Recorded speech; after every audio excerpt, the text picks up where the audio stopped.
तो चलिए, आज यह टेस्ट संख्या 2 है। टेस्ट संख्या 2 है, आज इसको हम हल करेंगे। प्रत्येक रविवार को काव्य शास्त्र पे एक टेस्ट होता है। आगे से हम यह संख्या बढ़ाएंगे, या तो टेस्ट 2 करेंगे सप्ताह में, एक व्याकरण का भी रहेगा, एक काव्य शास्त्र का रहेगा। भाषा विज्ञान पे हम आपको 15 टेस्ट करवाएंगे। 15 टेस्ट में आपका पूरा प्रश्न रट जाएगा। पूरा 30 टेस्ट, देख लीजिए एक मिनट, 30 टेस्ट हम आपको केवल काव्य शास्त्र पे करवाएंगे। 30 टेस्ट मतलब 50 प्रश्न रहेंगे। 50 प्रश्न रहेंगे तो टोटल 1500 प्रश्न होगा। 1500 प्रश्न हम आपको टेस्ट के माध्यम से करवाएंगे। फिर उसके बाद देखिए 30A हो गया। उसके बाद देखिए 15 टेस्ट आपका हम भाषा विज्ञान पे करवाएंगे। 50 प्रश्नों का टेस्ट रहेगा। 15 × 5 = 75, 750 प्रश्न टोटल बनेगा। 750 प्रश्न। उसके बाद 65 टेस्ट हम आपका व्याकरण पे करवाएंगे। 65 टेस्ट, 50 प्रश्नों का 65 टेस्ट हम व्याकरण का करवाएंगे। तो अब जोड़ लीजिए आपके कितने प्रश्न बन रहे हैं भैया। तो हम इतना सारा प्रश्न आपको फ्री में करवा देंगे। आपको किसी भी प्रकार की दिक्कत नहीं होगी। इन टॉपिकों को हम पढ़ाएंगे, अच्छे से करवाएंगे आपका, आप चिंता मत करिए। हाँ, धीरे धीरे हो सकता है। देखिए भैया, सप्ताह में किसी दिन 3 ही दिन क्लास चलेगी, 2 ही दिन चलेगी। समस्या है कि हम भी थक जाते हैं, नहीं कर पाते हैं ना। तो चलेगी, रेगुलर चलेगी, ये नहीं 4 दिन चलेगी, 5 दिन चलेगी। 1 दिन छुट्टी तो हमको भी चाहिए, 1 दिन छुट्टी चाहिए। 1 दिन संडे का आपका टेस्ट ही रहता है, तो 2 दिन तो समझ लीजिए बंद ही रहेगा। शनिवार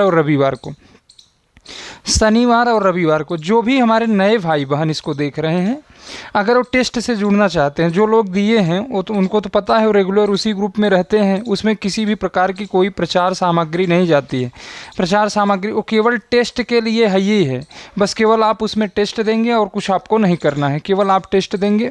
जो नए जुड़े हैं, अगर उनको दिक्कत है तो देखिए एक काम कर लीजिए, 70 68 62 0 242 पे आप संपर्क कर लेंगे।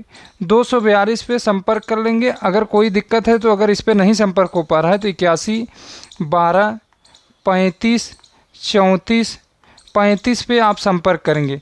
व्हाट्सएप के माध्यम से संपर्क करिएगा। थोड़ा फ़ोन वोन लगाने का आप प्रयास कम करिएगा। तो जो भी चीज़ें हैं आप ये कर लेंगे, ठीक है। शिल्पी का आपका बचा है। शिल्पी का लगभग कंप्लीट हो चुका है। तो 2016 का हम करवा चुके, आज हो गया, आप देख लेंगे। फिर 2021 का करवा देंगे, 2022 का, मतलब 2 क्लास और होगी। अब 125 प्रश्नों को पूरा ले रहे हैं और लगभग 1.5 घंटे, 1 घंटा 20 मिनट, 1 घंटा 15 मिनट में ही क्लास पूरी कर देंगे। तो 2016 का आपका आज ही हमने करवाया, आज या कल करवाए थे। कल हमने करवाया था 22 अगस्त को। अब देखिए 2021 का बचा है। आज रात में हो सकता है, या कभी हमको जब भी टाइम मिलेगा, या तो हम कल करवा देंगे। फिर उसके बाद 2022 वाला, 2022 का पेपर अगर किसी के पास है साफ़ सुथरा, गोंचे माचे ना हों, तो आप हमें व्हाट्सअप करेंगे इसी नंबर पे आज ही व्हाट्सअप करेंगे। आज 23 तारीख है ना, तो आज व्हाट्सअप कर देंगे शाम तक, या जब भी आप कर देंगे तो हम 24 तारीख को इसे हल करा देंगे। 24 तारीख को आज भेज देंगे तो हम उसका आंसर बना लेंगे, ठीक है। अगर किसी के पास है, नहीं तो हम व्यवस्था तो करेंगे ही, कहीं न कहीं होगा, हमारे ग्रुप में ही होगा, खोजना पड़ेगा। तो ये सारी चीज़ें क्लास से जुड़ने के लिए, देखिए एक जो रात्रि में क्लास चल रही है, उसमें बहुत सारे लोग नहीं जुड़ पा रहे हैं, उनको परेशानी हो रही है। वो जान ही नहीं पा रहे हैं क्लास चल कहाँ रही है। उनको सबसे बड़ी समस्या तो यही है, उनको पता ही नहीं चल पा रहा है क्लास चल कहाँ रही। देखिए 8 बजे रात्रि में भाषा विज्ञान, काव्य शास्त्र और भाषा विज्ञान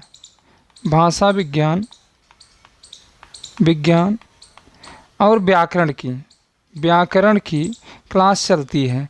यह क्लास देखिए भैया टेलीग्राम पे चलती है। यूट्यूब पे 2 क्लास के बाद हमारी हिम्मत ही नहीं पड़ती कि हम करवा दें, तो टेलीग्राम पे चलती है। टेलीग्राम पे रात्रि 8 बजे जब अगर आप नहीं जुड़ पा रहे हैं, नए हैं, आपको दिक्कत है, किसी भी प्रकार का कोई शुल्क नहीं लिया जाता है, पूर्णतः निःशुल्क है।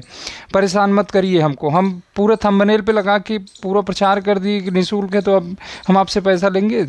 तो किसी भी प्रकार का कोई शुल्क आपसे नहीं लिया जाएगा। जब तक हम हैं, हमारे पास सांस आ रही है, तब तक हम एक क्लास आपको जो रात्रि में देते हैं, किसी भी प्रकार का कोई चार्ज नहीं लगेगा। जब तक हमारे पास हिम्मत है, देखिए जब तक सांस आ रही है तभी तक हम कर पाएंगे। अब देखिए और कोई दिक्कत? और कोई दिक्कत? तो आप अपना चेक करेंगे, जो प्रश्न आप सॉल्व करने जा रहे हैं, आज का जो आपने टेस्ट दिया है, इसे आप चेक करेंगे कि आपका कितना स्कोर सही हुआ। ये पुरस्कार वाली क्लास नहीं थी, पुरस्कार वाली क्लास आपकी पहली क्लास थी। उसका रिजल्ट हम चेक करके कल, हो सकता है कल, वैसे संभवतः हम आपका रिजल्ट बता देंगे शाम तक, रात्रि तक, चाहे जब भी बता देंगे। कल नहीं हो पाएगा तो परसों सुबह तक आपके पास रिजल्ट पक्का रहेगा। इसका रिजल्ट अगले सप्ताह। देखिए, जो भी आप टेस्ट देते हैं, आप पुराना रिजल्ट लेंगे, फिर जो नया देंगे उसका अगले सप्ताह। इसी तरह से क्रम चलेगा, इसी तरह से क्रम चलेगा। रिजल्ट तुरंत नहीं आ पाएगा, कोई विकल्प हमारे पास नहीं है। तो चलें मेरे भाई, चलिए। तो अगर कोई दिक्कत आती है तो इसी नंबर पे संपर्क करें, 70 68 62 0 242 पे। रस का शाब्दिक अर्थ है, कितने लोगों का सही हुआ है बताइएगा, या जो नए देख रहे हैं वो भी कमेंट करके बताएं कि रस का शाब्दिक अर्थ क्या होता है। बताइए। मोक्ष होता है, प्रेम होता है, संतोष होता है, तो आनंद होता है। बहुत आराम से चलेंगे, हड़बड़ाने की बात नहीं, एक भी प्रश्न गलत ना होने पाए। चलिए फिर से देखिए अब अगले प्रश्न पर। काव्य को पढ़ने या सुनने से जिस आनंद की अनुभूति होती है उसे क्या कहते हैं? आप कोई कविता पढ़ते हैं मेरे भाई, आप कोई कविता पढ़ते हैं, कोई पंक्ति पढ़ते हैं, गाना गाते हैं, तो आपको किस चीज़ की अनुभूति होती है? आनंद मिलता है ना। तो काव्य को पढ़ने या सुनने से जिस चीज़ की अनुभूति होती है, काव्य को पढ़ने या सुनने से जिस आनंद की अनुभूति होती है उसे क्या कहते हैं?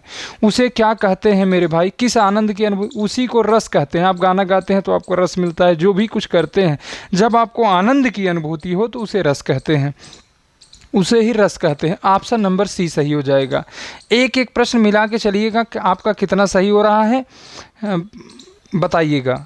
बाकी तो रिजल्ट तो आपका आएगा ही अगले सप्ताह, लेकिन आप बताइएगा, कमेंट करके बताइएगा कि टेस्ट अच्छा लग रहा है कि नहीं। जो नए पुराने जो भी जुड़े हैं, एक बार कमेंट करने में आपका क्या जा रहा है। आप एक शब्द तो लिख ही सकते हैं। ये समझ लीजिए कि एक टेस्ट करवाने में कम से कम 5 से 7 घंटे का समय जाता है। प्रश्नों का कलेक्शन करना, उसमें कोई त्रुटि तो नहीं है।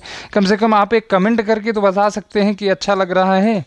लाइक करने की बात नहीं, आप लाइक नहीं कर रहे हैं, मत करिए, उसका कोई मतलब नहीं। लाइक सब्सक्राइब का आप कुछ कर रहे हैं, कम से कम आप अपना फीडबैक तो बताइए कि अच्छा है कि सही चलना चाहिए, क्या इसको बंद कर दिया जाए, नहीं चलना चाहिए। आप अपना फीडबैक तो बता सकते हैं। चलिए, सर्वप्रथम किस ग्रंथ में रस का उल्लेख मिलता है? प्रश्न बहुत इंपॉर्टेंट है। टोटल पूछे हुए प्रश्न घटना चक्र और युद्ध के हैं। सर्वप्रथम किस ग्रंथ में रस का उल्लेख मिलता है? बताइए, सर्वप्रथम किस ग्रंथ में रस का उल्लेख मिलता है? तो ऑप्शन नंबर सी हो जाएगा, नाट्यशास्त्र। नाट्यशास्त्र में सर्वप्रथम रस का उल्लेख मिलता है। नाट्यशास्त्र किसकी रचना है भैया? भरत मुनि की। भरत मुनि की है, भरत मुनि की है। चलिए अगले प्रश्न पे। रस के अंगों, अवयवों की कुल संख्या कितनी होती है? हमने बताया था मेरे भाई, कितनी होती है? आप कमेंट करके बताइए। देखिए, स्थायी भाव, स्थायी भाव, फिर उसके बाद आपने पढ़ा था विभाव, विभाव, फिर संचारी भाव, संचारी भाव, संचारी भाव के बाद क्या पढ़ा था? संचारी भाव, अस्थाई भाव, विभाव, अनुभाव, अनुभाव। तो यही आपके 4 अवयव हैं। 1, 2, तीसरे नंबर पे अनुभाव कर लीजिएगा, 3 और ये 4। तो 4। रस के कितने अंग हैं, कितने अवयव हैं? तो 4 हैं। अपने दिमाग में बैठा लीजिए, टीजीटी में बार बार पूछा जाता है। आप खोल के देख लीजिए, खोल के देख लीजिए। अभी तो आपने पोलिंग किया है, 85 लोगों ने टेस्ट दिया है, 85 लोगों की पोलिंग है। अभी हम उसको चेक करेंगे कि देखिए इस सरल से प्रश्न में कितने लोगों ने गलती की है। तो चलिए 4। अगले प्रश्न को देखिए। मन में स्थित अस्थाई भावों को जगाने वाले को क्या कहते हैं? बताइए, मन में स्थित अस्थाई भावों को जगाने वाले को क्या कहते हैं? बताइए, बताइए। तो विभाव कहते हैं, इसको कारण कहते हैं, कारण, कारण। यही आपके मन में स्थित अस्थाई भावों को जगाता है। जो हमारी क्लास लिए हैं उनका एक भी प्रश्न गलत नहीं होना चाहिए। रस से तो एक भी प्रश्न भैया आपका गलत नहीं होना चाहिए। जो क्लास लिए हैं, रस वाली क्लास जो लिए हैं, हम चिल्ला चिल्ला के बताए थे। अभी हम फिर पढ़ा देंगे रस को। मूल रूप से रसों की कुल संख्या कितनी है? मूल रूप से रसों की कुल संख्या कितनी है? बताइए बताइए। बहुत अच्छा, जिन्होंने 9 लगाया है उनका सही है, जिन्होंने 9 लगाया है उनका सही, इसीलिए हम 8, 9, 10, 11 क्रम से रखे थे। चलिए, पानी के बुलबुले की तरह उठने और विलीन होने वाले भावों को क्या कहते हैं? भाई, ये भाव पानी की बुलबुले की तरह आते हैं और रस को परिपुष्ट करते हैं, फिर समापन इनका हो जाता है। बताइए, तो क्या कहते हैं? संचारी भाव। संचारी भाव। अस्थाई भावों की संख्या कितनी है? अस्थाई भाव आप जानते हैं, जो मानव हृदय में हमेशा सुप्त अवस्था में विद्यमान रहता है वही आपका अस्थाई भाव है। उनसे संबंधित कोई कारण आ जाए तो जाग जाता है। भाई, आपका देखिए, हमने बताया कि देखिए, ये आपका खेत है, ये आपका खेत है ना, ये पड़ोसी का खेत है। पड़ोसी भी ट्रैक्टर लेके आए, आपके खेत की जुताई, आपके खेत में ज़्यादा जोत ले, तो आप बताइए आपके मन में कौन सा अस्थाई भाव जगेगा? क्रोध नामक। तो आपके हृदय में क्रोध नामक अस्थाई भाव सुप्त अवस्था में विद्यमान था कि नहीं? उनसे संबंधित कारण आया। कारण क्या आया? पड़ोसी ने हमारे खेत को ज़्यादा जोत लिया, तो इसलिए यही कारण आया। तो कारण क्या हो गया? कारण को ही विभाव कहते हैं, कारण को ही विभाव कहते हैं। तो विभाव क्या हुआ? पड़ोसी ने हमारे खेत को ज़्यादा जोत लिया, तो यही विभाव हो गया। अब जिसके कारण स्थायी भाव जगह है, खेत जोतने के कारण जगह है, उसी को कहते हैं अस्थाई भाव। अस्थाई भाव किसे कहते हैं? मानव हृदय में जो हमेशा सुप्त अवस्था में विद्यमान रहता है, उनसे संबंधित कोई कारण सामने आता है तो वही जब जाग जाते हैं उसी को अस्थाई भाव कहते हैं। 9 अस्थाई भाव मानव हृदय में हमेशा सुप्त अवस्था में विद्यमान रहते हैं। संचारी भाव ये पानी की बुलबुले की तरह आते हैं और समापन इनका हो जाता है। बीपीएससी में पूछा गया था, बीपीएससी जूनियर 6 to 8 में पूछा गया था। अनुभाव क्या होता है आप जानते हैं, अब इस पर बहुत बहस करने का समय नहीं है। चलिए, जो क्लास किए हैं वो जानते हैं। सात्विक अनुभावों की संख्या कितनी होती है बताना है आपको। अब देखिए, बहुत सरल सा प्रश्न था, ये प्रश्न पूछा गया था, तभी इस प्रश्न को हमने रखा। अब कुछ लोगों ने 4 लगाया होगा, 4 वालों को भी हम पकड़ेंगे, देखेंगे। चलिए, तो सात्विक अनुभावों की संख्या 8 है। कितनी है? 8 है।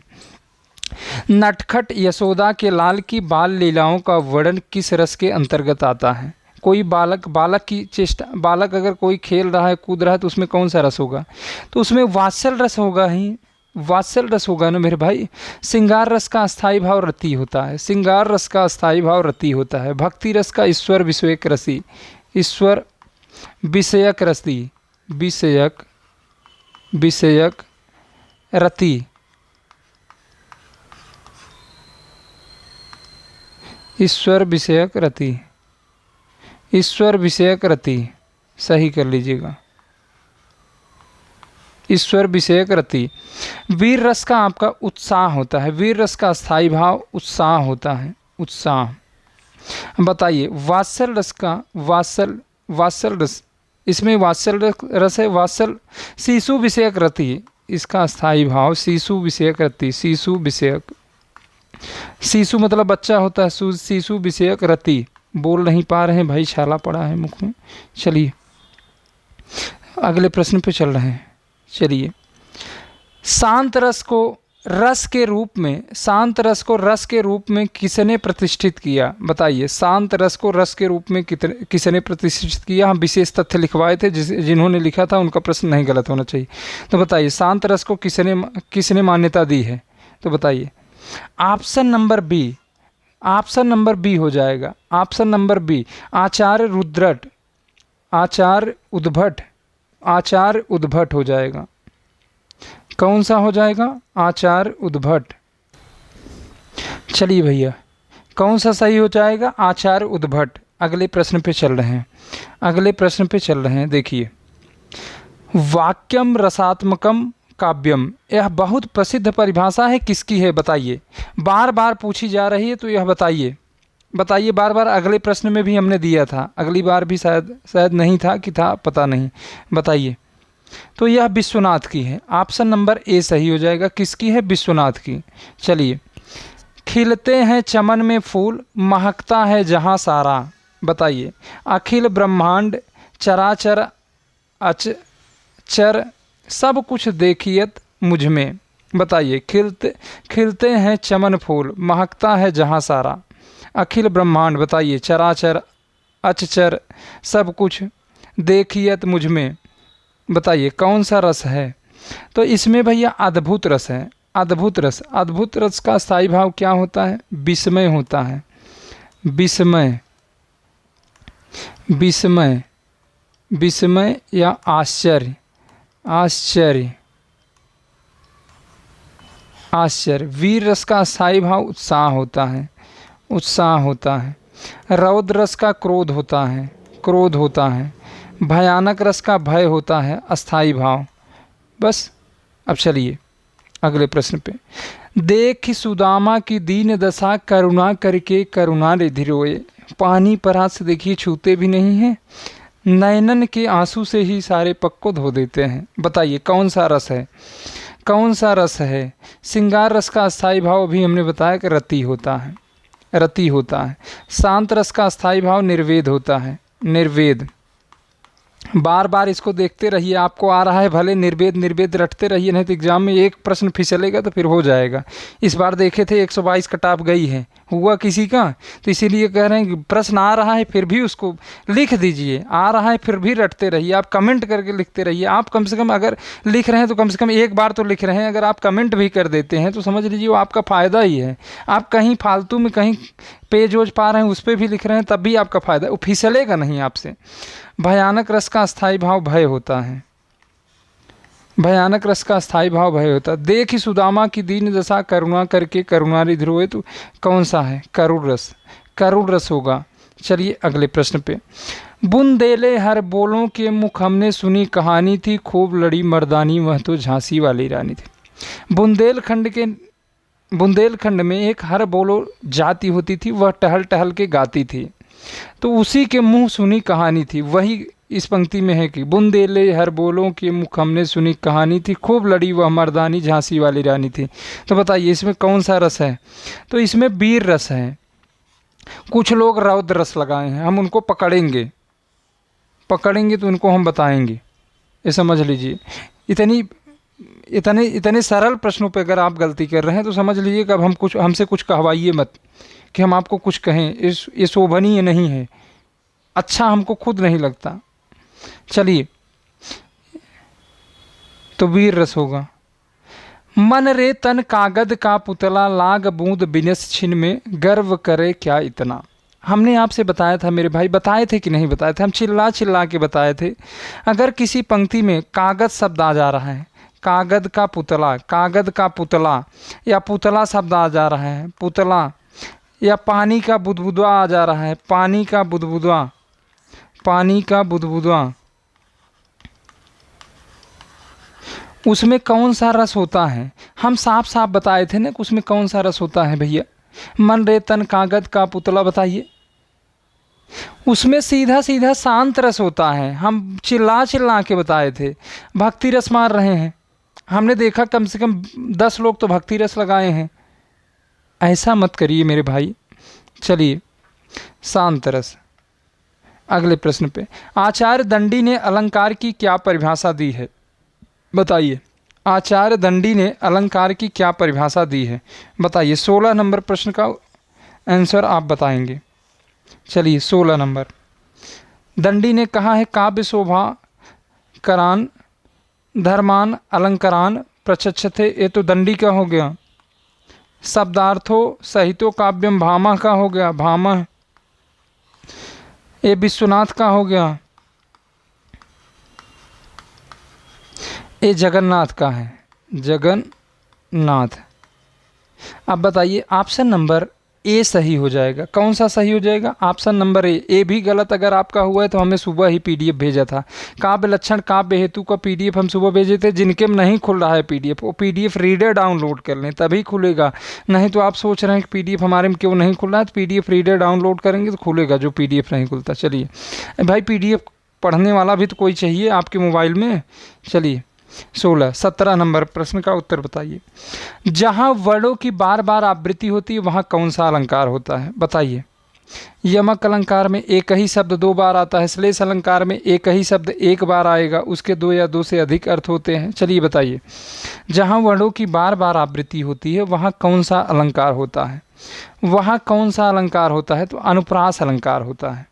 कौन सा अलंकार होता है? अनुप्रास अलंकार होता है। चलिए, चारुचंद की चंचल किरणें खेल रही थी जल थल में, इसमें अनुप्रास अलंकार भी था। चारुचंद की चंचल किरणें तक, अब देखिए खेल रही थी जल थल में, हमने आपको मेरे भाई बताया था कि इसमें मानवीकरण अलंकार है। चलिए पहले लगा लीजिए, मानवीकरण अलंकार में मेरे भाई, मानवीकरण अलंकार में जो भी जड़ पदार्थ हैं, जो भी जड़ पदार्थ हैं आपके आसपास, जो भी देख लीजिए, पेड़ है,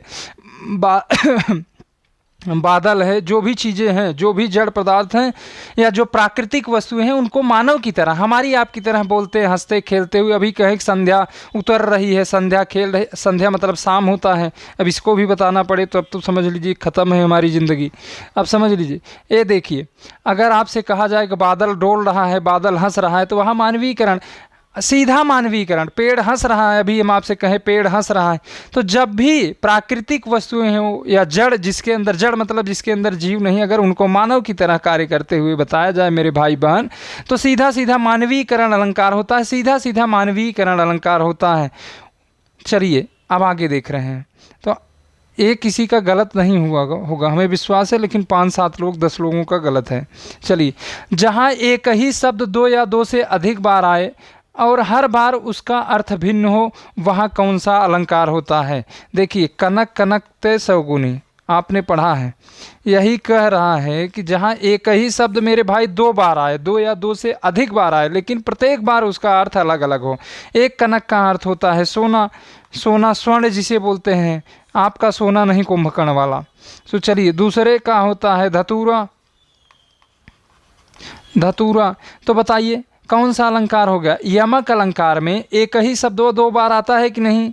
एक ही शब्द दो बार आता है कि नहीं? चलिए, अभी हम कल ही चिल्ला चिल्ला के बताए थे। रहीमन पानी राखिए बिन पानी सब सून, पानी गए न उबरे मोती मानुष चून। जो हमसे क्लास लिए हैं उनका तो नहीं गलत होना चाहिए। अगर भाई वो आप भी गलत कर रहे हैं तो अब हम कुछ कह नहीं पाएंगे। इस चीज़ को हम क्लास में पूछेंगे भी, किसका किसका सही था। हमारे पास तो पूरा रिजल्ट है, रिजल्ट का पेज ही है।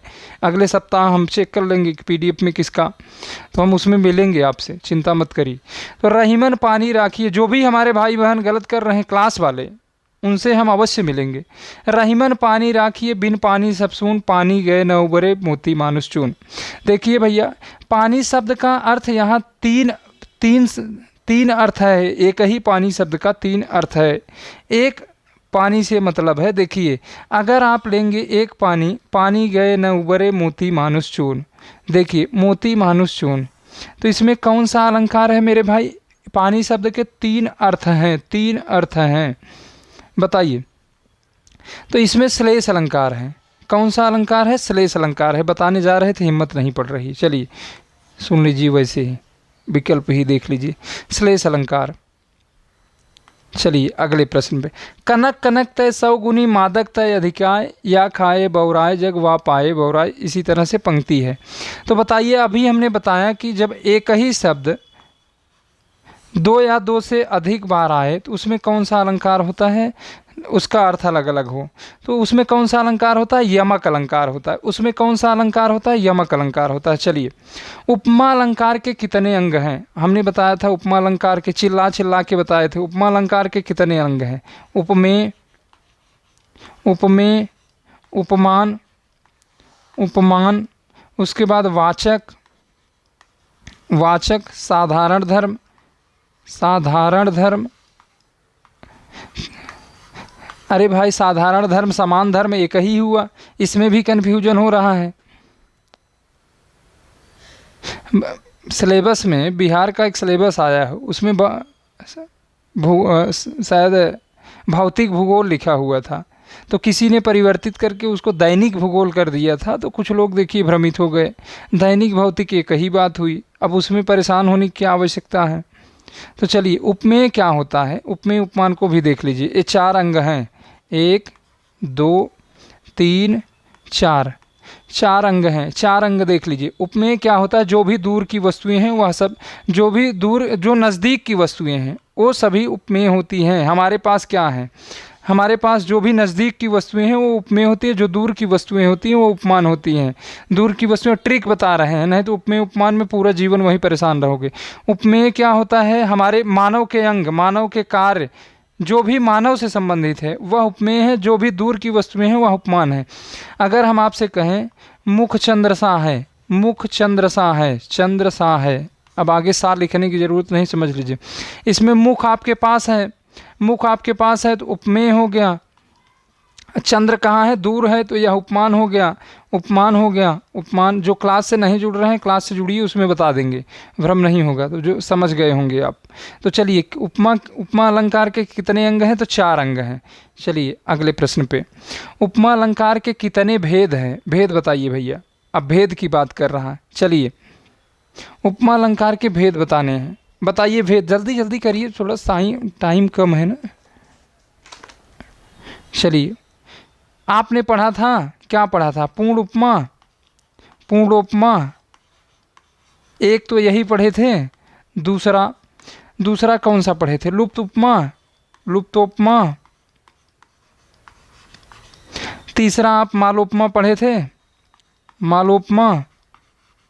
सब हमारे भाई बहन हैं, हम तो कह रहे हैं, हम सिखाने के लिए तैयार हैं, किसी भी प्रकार का कोई चार्ज नहीं लिया जाएगा। क्यों फालतू कमेंट कर रहे हैं, एक भी रुपए का चार्ज किसी से नहीं लिया जाएगा। हमने आपसे बता दिया है तो आप आइए सीखिए, लेकिन रात्रि में 8 बजे से 9 बजे तक ही हम आपको समय दे पाएंगे। और बाकी जो क्लास हो रही यूट्यूब पे दूसरे चैनल पे होती है, वहाँ से काट के हम इसको अपलोड करते रहेंगे, आप देखते रहिए। चलिए, संडे टेस्ट में आज दूसरा टेस्ट है, जो नहीं देखे हैं वो पहला टेस्ट देख लेंगे, प्लेलिस्ट में ऐड है। अगर नहीं मिल रहा है तो आप हमें थंबनेल पे जो नंबर दिए गए हैं उस पर फ़ोन कर लेंगे या मैसेज कर लेंगे। तो उपमा अलंकार के कितने भेद हैं, तो 3 भेद हैं। देखिए 3 भेद हो गए कि नहीं। चलिए, अतिशयोक्ति अलंकार के कितने भेद होते हैं, बताइए। बहुत सरल सा प्रश्न, ये प्रश्न बार बार पूछा जाता था, इसीलिए हमने इसको रखा है इसमें। तो अतिशयोक्ति अलंकार के कितने भेद हैं, तो 7 भेद हैं। अतिशयोक्ति अलंकार के कितने भेद हैं, तो 7 भेद हैं। चलिए, अनुप्रास अलंकार के कितने भेद हैं, बताइए। अनुप्रास अलंकार के कितने भेद हैं, अनुप्रास अलंकार के, देखिए 6 का अनुप्रास, बताते रहिए, आपका आंसर हम देख रहे हैं। 6 का अनुप्रास, 6 का अनुप्रास। फिर आप पढ़े थे वृत्त्यानुप्रास, वृत्त्यानुप्रास, वृत्त्यानुप्रास पढ़े थे कि नहीं। फिर क्या पढ़े थे, श्रुत्यानुप्रास, श्रुत्यानुप्रास, श्रुत्यानुप्रास पढ़े थे कि नहीं पढ़े थे। फिर लाटानुप्रास पढ़े थे कि नहीं, 4 लाटानुप्रास, लाटानुप्रास। फिर उसके बाद आपने अंत्यानुप्रास भी पढ़ा था।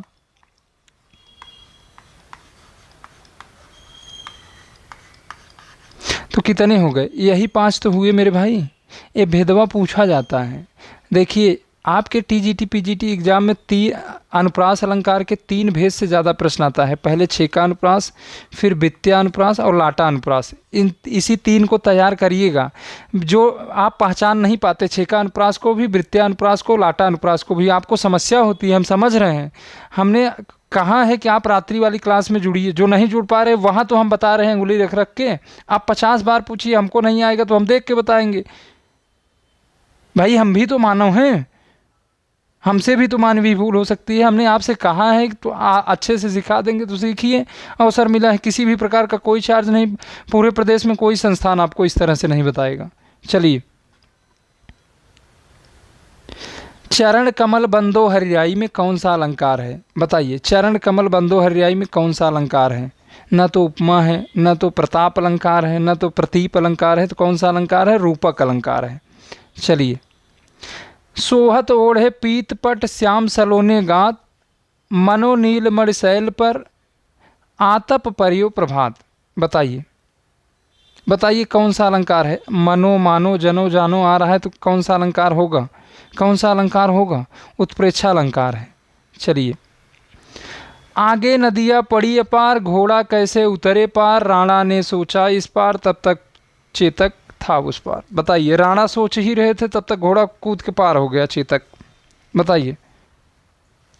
जब कोई बात बढ़ा चढ़ा के कही जाए तो उसमें कौन सा अलंकार होता है मेरे भाई बहन,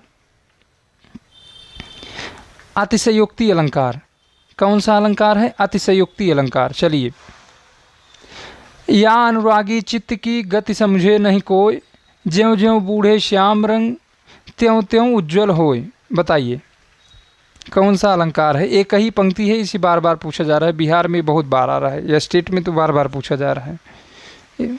टीआरई 2 में भी शायद 2-3 बार पूछ लिया गया था। या अनुरागी चित्त की गति समझे नहीं कोई, ज्यों ज्यों बूढ़े श्याम रंग त्यों त्यों उज्ज्वल होए। बताइए, तो विरोधाभास अलंकार है। बार बार ये पंक्ति पूछी जा रही है, सीधा डायरेक्ट इसे याद कर लीजिए अपनी कॉपी में लिख के। किसी बात को बहुत अधिक बढ़ा चढ़ा कर कहना क्या कहलाता है? बताइए। भाई कहते नहीं कि आप अतिशयोक्ति बोल रहे हैं, आप ही कहते हैं कि हम कहते हैं? आप ही कहते हैं ना कि फलाने बहुत अतिशयोक्ति बोल रहे हैं, बहुत बढ़ा चढ़ा के बोल रहे हैं। तो बताइए कौन सा है अतिशयोक्ति? चलिए, हिंदी में मुक्तक छंद के प्रवर्तक किस कवि को माना जाता है? बताइए, विकल्प के अनुसार ही बताना है। बताइए तो कौन है? निराला। निराला, ऑप्शन नंबर सी सही हो जाएगा। चलिए, गणों की कुल संख्या अभी हमने देखा 4 लगाए हैं। भैया माता राजभान सलगा में देखिए कितने गण बन रहे हैं। 3 अक्षर का एक गण बनता है, तो कितने गण बनेंगे?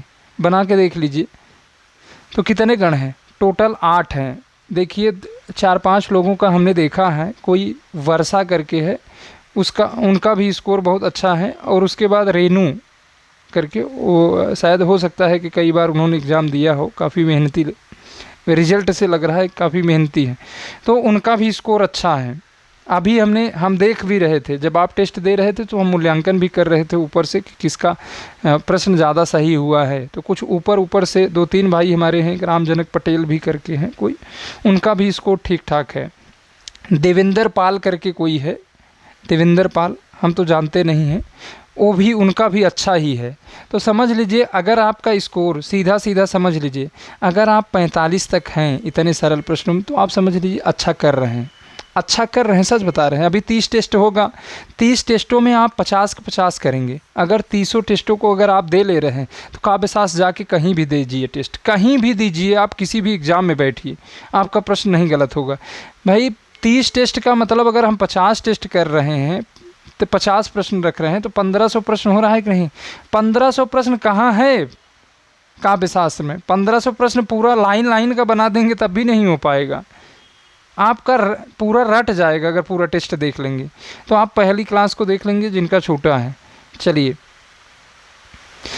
बरवे छंद के विषम चरणों में कितनी मात्राएं होती हैं? बरवे छंद के विषम चरणों में कितनी मात्राएं होती है? तो बरवे छंद में 12 और 7 होती हैं, 12 और 7 होती है। तो विषम चरणों में 12, विषम में 12 और सम में 7, सम चरण में 7 होता है। तो बताइए 12, इसमें कुछ लोग 7 भी लगाए हैं। देखिए ये लाइन है 1 2 3 4, 1 चरण, 2 चरण, 3 चरण, 4 चरण। तो ये पहला और तीसरा आपका विषम होता है, वो विषम का मतलब ही नहीं समझ पाते। तो अब देखिए 12 कहाँ आएगा? अगर यहाँ से शुरू करेंगे तो 12 इसमें आएगा, फिर 7 आएगा, फिर इसमें 12 आएगा, यहाँ 12 आएगा, फिर यहाँ 7 आएगा। तो ये सम चरण हो गए। तो सम में 7 आएगा, विषम में 12 आएगा। तो अभी आप चरण भी नहीं जानते। तो एक लाइन को देखिए, 1 चरण, 2 चरण, 3 चरण, 4। छंद में मिनिमम 4 चरण होने चाहिए। चलिए 33, छप्पय छंद किन 2 छंदों की योग से मिलने पर बनता है? किन 2 छंदों की योग से बनता है छप्पय? हमने ट्रिक भी बताया था, कुंडलिया का हमने बताया था कुदरो, कुदरो, कुदरो का मतलब बताया था कुंडलिया, कु से कुंडलिया, कुंडलिया न कुंडलिया। 2 से दोहा बताया था। यह बार बार पूछा जा रहा है तो इसे रट लीजिए। दोहा, रो से रोला, रोला होता है कि नहीं? आप ही से पूछ रहे हैं रोला। तो कुंडलिया दोहा प्लस रोला दोनों की योग से बनता है। अब बताइए छरऊ, हमने बताया था छरऊ, छप्पय की बात करें तो छप्पय, छरऊ, रोला प्लस उल्लाला। तो ऑप्शन नंबर 1 देखिए छरऊ, छरऊ, छरऊ। देखिए ऊ से क्या हो गया? उल्लाला। र से क्या हो गया? रोला। एरोल अप कर लीजिएगा, एरो अपना घुमा के। रोला 6 से छप्पय हो गया, छप्पय, छप्पय। तो छरऊ, छरऊ फिर से लिख लीजिए। देखिए छरऊ, छरऊ। और कुदरो आप कर लीजिए, कुदरो। तो दोनों कुंडलिया भी आपका हो जाएगा, छप्पय भी हो जाएगा। यही 2 प्रश्न बार बार पूछा जाता है किसके योग से बना है, तो इसे आप रट लीजिए। तो इसमें ऑप्शन नंबर ए सही हो जाएगा, ऑप्शन नंबर ए सही हो जाएगा, छरऊ रोला प्लस उल्लाला के योग से। चलिए, प्रश्न बहुत ज़्यादा नहीं बचा है। छंद के मुख्य रूप से कितने अंग या अवयव माने गए हैं? बताइए, छंद के कितने अंग या अवयव माने गए हैं? आपको बताना है छंद के, बताइए। 8 की 7? यति, गति, लय, तुक, यण, बताइए मात्रा। तो कितने अंग होते हैं? 8, 8 होते हैं। गिन लीजिएगा, गिन लीजिएगा। 7 होते हैं कि 8 होते हैं? गिन के एक बार बताइए। तो 8 होते हैं। चलिए, छंद के चरण पाद को और किस नाम से जाना जाता है? छंद के चरण बताइए किस नाम से जाना जाता है? पाद को किस नाम से जाना जाता है? पाद को पद नाम से ही जाना जाता है, और किस नाम से जाना जाता है? कुछ लोग देख रहे हैं गण लगाए हैं, कुछ यति लगाए हैं, कुछ तो तुक लगा दिए हैं। तुक का इसका कोई संबंध ही नहीं है। सबसे पहले छंद का उल्लेख किस वेद में मिलता है? बताइए, सबसे पहले किस वेद में मिलता है? तो ऋग्वेद में मिलता है। ऑप्शन नंबर सी सही हो जाएगा। चलिए, आचार्य मम्मट ने अपने ग्रंथ काव्य प्रकाश में काव्य का क्या लक्षण, काव्य लक्षण प्रतिपादित किया है? उसकी परिभाषा क्या दी है? मम्मट की परिभाषा काव्य प्रकाश में काव्य लक्षण की परिभाषा क्या है? बताइए, बताइए, जल्दी करिए भाई, इतना टाइम नहीं लगाते हैं। 38 नंबर हो गया है, अभी तो 12 प्रश्न बच रहे हैं। 38, तो बताइए क्या दिया है? तो इसमें क्या हो जाएगा? ता 200 शब्दार्थो, यही हो जाएगा ना। सगुणा, बताइए भाई। हाँ, तो ऑप्शन नंबर ए ही तो सही, हम भी तो बता रहे हैं वही है। रमणीयार्थ प्रतिपादिका, ये जगन्नाथ का है ना, जगन्नाथ का। अभी तो पीछे हम बता के आ रहे हैं जगन्नाथ का है। बहुत अच्छा, हाँ, चलिए सही है आपका। चलिए, अब अगला प्रश्न देखेंगे। शब्दार्थो साहित्यो काव्यम, यह किसकी परिभाषा है? बताइए। प्रसिद्ध, हम पीडीएफ टेलीग्राम ग्रुप में भेज दिए हैं काव्य लक्षण, काव्य हेतु, काव्य प्रयोजन का। जिसके पास नहीं है वो, हम बार बार चिल्ला के बता रहे हैं कि आप हिंदी विचार ऑफिशियल टेलीग्राम चैनल को ज्वाइन करिए। हिंदी विचार ऑफिशियल टेली, आप कहीं इधर उधर नहीं मिलेगा आपको, जो 50 जगह आप जुड़े हैं।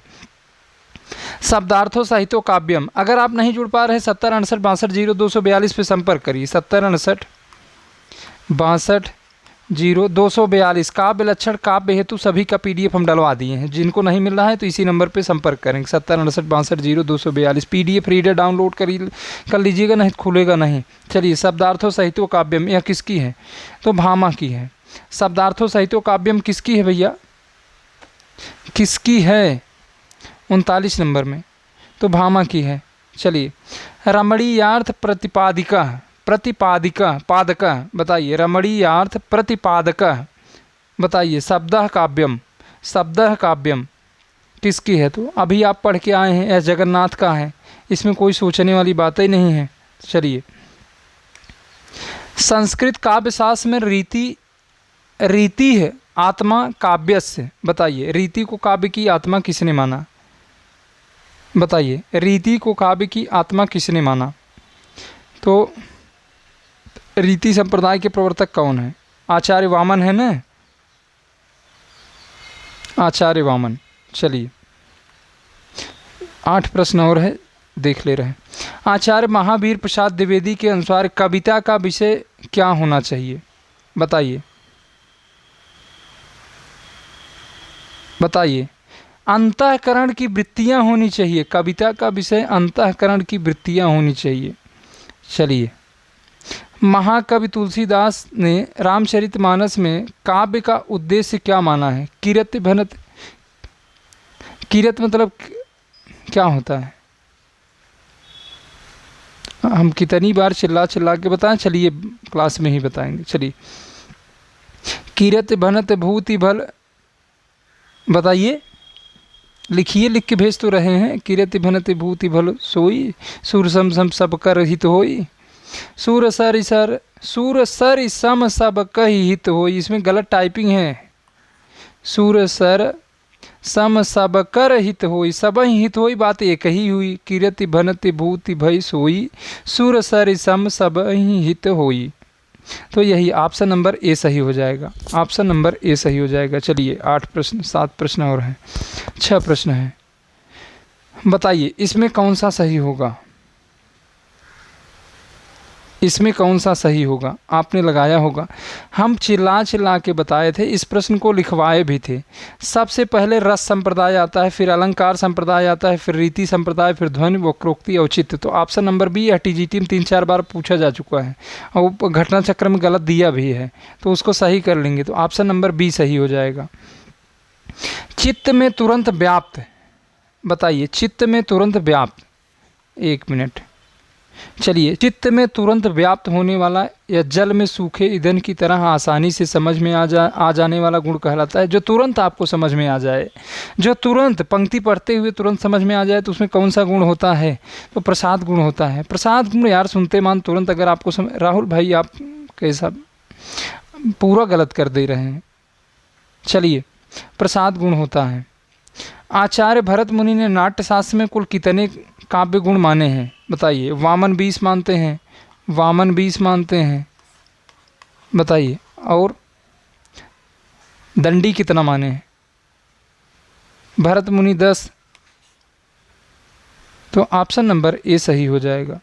चलिए, काव्य की शोभा में बाधा डालने वाले, भाई कविता की सुंदरता में कोई बाधा कौन डालता है? काव्य की शोभा में बाधा डालने वाले या रस के उत्कर्ष में बाधक तत्वों को क्या कहते हैं? हमने आपसे बताया कविता की सुंदरता में बाधा डाले या रस के अपकर्ष में बाधा पहुंचाए तो कौन क्या होता है? तो दो से ही तो होता है कि गुण होगा।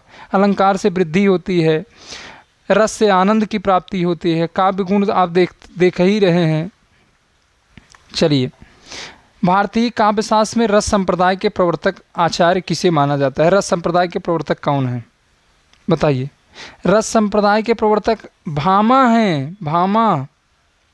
चलिए, 75 लोगों ने इस पे किया है, 5-10-15 लोगों ने इस पे ये प्रश्नों में छोड़ दिया है, हम देखे हैं पूरा। चलिए, वक्रोक्ति संप्रदाय के संस्थापक या प्रवर्तक आचार्य कौन है? वक्रोक्ति संप्रदाय किसका था? कुंतल लिखा है, कुंतल है। जब कोई नहीं विकल्प में दिया है गया है तो बहुत सोच समझ के विकल्प दिया गया था, तो कुंतल नहीं होगा। कुंतल एक कवि हैं। चलिए, रमेश कुंतल मेघ। चलिए, तो कौन सा सही होगा? इनमें से कोई नहीं। धोखा खा गए कि नहीं खा गए? इसीलिए रेनू ने प्रश्न पढ़ के दिया है, हम किसी का नाम नहीं लेते लाइव क्लास में। एक रेनू है, उन्होंने प्रश्न पढ़ के उत्तर दिया है और बहुत अच्छे से, शायद वो प्रश्न पे ध्यान देती हैं। तो आप लोग भी ऐसा किया करिए, हम साफ साफ बता दे रहे हैं कि आप लोग भी प्रश्नों को पढ़ा करिए। 30 मिनट का टाइम दिया गया था आपको, आप 5 मिनट में देख रहे हैं प्रश्न करके उल्टा सीधा इधर उधर चैट कर रहे हैं, हमको मैसेज कर रहे हैं कि हमारा हो गया। ये सब करने की क्या आवश्यकता है? आप एक प्रश्न को ध्यान से देखिए। 30 मिनट आपको क्यों दिया गया है? उस प्रश्न को देखिए, एग्जाम में गलती मत करिए। जो आप वही प्रश्न अगर रिपीट हो तो आप एग्जाम में गलती ना करें। तो उस प्रश्न को देखिए, ये 30 सेकंड तक उस पर निगाह बनाए रहिए। अगर आपको आ रहा है तब भी अच्छा, आने के बावजूद भी आप उसको देखे रहेंगे तभी तो आपको याद रहेगा। नहीं थोड़ा सा फिसलेगा, थोड़ा सा फिसल जाएगा, बस 2 3 4 5 प्रश्न नहीं कर पाओगे, फिर कहानी खत्म हो जाएगी, फिर 5 साल बैठ के लिखना। चलिए, रीति संप्रदाय के प्रवर्तक, रीति संप्रदाय के 74 लोगों ने वोट किया है। इस पे 95 लोगों ने टोटल वोट किया है। 95 लोगों ने टेस्ट दिया था, 95 900 ऐसे करके हैं जो भी संख्या है। बाकी लोग छोड़ दिए हैं। अच्छा किए, अगर आपको नहीं आ रहा था छोड़ दिए। भाई माइनस मार्किंग होता तो आपका अंक कट जाता, तो आप भी अच्छे हैं अपनी जगह, इसमें कोई बुराई नहीं है। तो रीति संप्रदाय के प्रवर्तक कौन हैं? रीति संप्रदाय के प्रवर्तक कौन हैं? बताइए। 50 नंबर, रीति संप्रदाय के प्रवर्तक कौन हैं? 50 नंबर बताना है। रीति संप्रदाय के प्रवर्तक कौन हैं? आचार्य वामन है, आचार्य वामन है, आचार्य वामन है, आचार्य वामन है। वक्रोक्ति संप्रदाय के प्रवर्तक कौन है? आचार्य। इसमें दिया नहीं है। किसी प्रश्न का उत्तर हमने गलत तो नहीं बता दिया? भामा भारतीय काव्य शास्त्र में रस संप्रदाय के प्रवर्तक भरत मुनि हैं। यही देखिए, यही गलत बता दिए थे। रस संप्रदाय के प्रवर्तक आचार्य भरत मुनि हैं। देखिए, अलंकार संप्रदाय के प्रवर्तक आचार्य भामा हैं। आचार्य भामा है अलंकार संप्रदाय के प्रवर्तक, अलंकार संप्रदाय के, ये अलंकार संप्रदाय के प्रवर्तक हैं। कभी कभी हो जाता है मिसिंग। अभी देखिए कमेंट नहीं आया होता तो फिर क्लास पूर्ण हो जाती। चलिए, तो देखिए जिनका भी स्कोर जैसा भी है, हमने बताया है आपसे कि 50 टेस्ट। देखिए टीजीटी में जो भी कुछ है आप जीएस पढ़ते रहिए। जीएस नहीं समझ में आ रहा है तो रात्रि वाली क्लास में हमसे पूछ लिया करिए कहाँ पढ़ना है। उस टॉपिक को एक दिन टिक कर लीजिए। एक क्लास चलिए, हम आपको एक क्लास केवल जीएस के लिए उसको हम टिक करवा देंगे। लूसेंट के सिवाय दूसरी बुक मत पढ़ना, लूसेंट के सिवाय दूसरी बुक मत पढ़ना, प्रश्न सॉल्व करना, प्रश्न सॉल्व करिए बस। तो लूसेंट पढ़ेंगे और हम टॉपिक बता देंगे कौन कौन से कहाँ से जीएस में प्रश्न आते हैं। उसके अतिरिक्त आप क्या पढ़ सकते हैं पढ़िएगा। जहाँ से प्रश्न बनना ही बनना है वहाँ हम बता देंगे, टिक करवा देंगे। देखिए 90 प्रश्न आपका वहाँ से आएगा, 30 प्रश्न जीएस से आएगा। 90 प्रश्न सब्जेक्ट से, 30 प्रश्न जीएस से। भर्ती आपकी जल्दी ही आने वाली है, कभी भी आ सकती है। इसी अगस्त महीने में भी उम्मीद है। देखिए नहीं आएगी तो सितंबर मान के चलिए। और कुछ प्रवक्ता में भी पद अच्छे हैं, 17,700 कुछ, 17,000 से ज़्यादा प्रश्न, 17,000 से ज़्यादा हैं, 17,000 से ज़्यादा पद हैं। ये बता दे रहे हिंदी में आपको कम से कम 3200 से 3400 पद आपको मिलेगा। 3,000 से ऊपर ही मान के चलिए, 3200 से प्लस पद मिलेंगे आपको हिंदी में। केवल पूरे इतिहास में इतनी बड़ी भर्ती कभी नहीं हुई है, न तो होगी, आपसे बता रहे हैं। तो चलिए और कुछ प्रश्न जो क्लास से जुड़ना चाहते हैं इस पे संपर्क करेंगे। 70686260। हमारे द्वारा किसी भी प्रकार का कोई चार्ज नहीं लिया जाता। आप इस नंबर पे जुड़ेंगे तो आपको हम लिंक देंगे, तभी आप जुड़ पाएंगे क्लास से। चलिए, और किसी प्रश्न में मानवीय भूल हुई होगी तो आप हमें कमेंट करके बताएंगे तो उसको हम देख लेंगे। अब हमारे पास हिम्मत नहीं कि हम दोबारा इसको चेक कर लें। अब 1-2 दिन बाद ही इस वीडियो को चेक करेंगे कहाँ गलती है, कैसे है। वैसे तो गलती नहीं होगी, तो ठीक है। तो बस देखिए एक क्लास, ये जो थंबनेल पे लगा है, काव्य शास्त्र की क्लास प्रतिदिन चलेगी, प्रतिदिन रात्रि में चलती है। व्याकरण की क्लास उसी समय हम रात्रि में देखेंगे। भाषा विज्ञान और शिल्पी का एक सेट प्रतिदिन लाइव कराया जा रहा है। शिल्पी का एक सेट अभी हम करवा दिए हैं। अच्छा, 2022 वाला पेपर किसी के पास अगर साफ सुथरी स्थिति में है तो आप भेज दीजिएगा। व्हाट्सअप नंबर नीचे दिया गया है, अगर किसी के पास है तो भेज दीजिएगा, नहीं तो हमारे ग्रुप में पढ़ा ही है, थोड़ा सा उसमें लिखा पढ़ी है। तो जिसके पास भी हो हम टाइप करवा लेंगे। अगर वैसे किसी के पास होगा तो बिना टाइप किए हम लगा देंगे डायरेक्ट पेपर ही। तो चलिए, और कोई दिक्कत है तो आप इसी नंबर पे संपर्क करेंगे। टेस्ट प्रत्येक सप्ताह रविवार को दोपहर 2 बजे, फिर से सुन लीजिए, कान खोल के सुन लीजिए। देखिए रविवार को दोपहर 2 बजे, 2 PM पर टेस्ट होता है। 2 PM पर टेस्ट होता है। यह टेस्ट 2:30 पर डिलीट कर दिया जाता है। 2:30 के बाद आपको नहीं दिखेगा, एक भी प्रश्न आप देख नहीं पाएंगे। 2 के पहले आप प्रश्न नहीं देखेंगे, 2 के बाद ही आपको प्रश्न दिखेगा। जो 2 बजे के बाद शामिल हुए थे ग्रुप में उनको प्रश्न नहीं दिखा था। जो 2 बजे के बाद शामिल होंगे उनको नहीं दिखेगा, सीधा। बाकी जो पुराने हैं वो जानते हैं। तो एक बार अगर आप यह टेस्ट आपका छूट गया है तो आप पहले से ही मैसेज कर देंगे हमको, तो हम जोड़ देंगे। 70 68 62 0 242 इस पे आप मैसेज करेंगे तो हम जोड़ देंगे। ऑफलाइन की हम व्यवस्था बना रहे हैं। ऑफलाइन की व्यवस्था हमारी देखिए, हम सलोरी में व्यवस्था बना रहे हैं। सलोरी में एक क्लास हम वहाँ जो हमारे भाई बहन रहते हैं उनके लिए काव्य शास्त्र की एक क्लास हम निःशुल्क पूरी तरह से 1 घंटे हम समय निकाल कर, जो भी खर्च आएगा हम ही वहन करेंगे। आप आकर क्लास ले लीजिएगा। बस अभी हम बना रहे हैं व्यवस्था, वहाँ हाल वोल के बारे में बात कर रहे हैं। कोई कोचिंग वहाँ चलती है, उससे हमारी बातचीत चल रही है। अगर बात बन जाती है तो ठीक है, नहीं तो हम ऑनलाइन तो कर ही रहे हैं। गूगल प्ले स्टोर पे हमारा एप्लीकेशन भी बन चुका है। अभी कुछ उसमें टेक्निकल इशू है, इसीलिए हम उस पर टेस्ट नहीं करवा पा रहे हैं। तो बस आज के लिए बस इतना ही। आप सभी का धन्यवाद। आप कमेंट करके बताइएगा कि टेस्ट अच्छा लग रहा है कि नहीं अच्छा लग रहा है। और बाकी जो नए जुड़े हैं चैनल को अगर सब्सक्राइब करेंगे तो ठीक है। अगर करना चाहेंगे तो कर सकते हैं, और कुछ नहीं चाहिए आपसे। चलिए, तो आज के लिए बस इतना ही। आप सभी का धन्यवाद।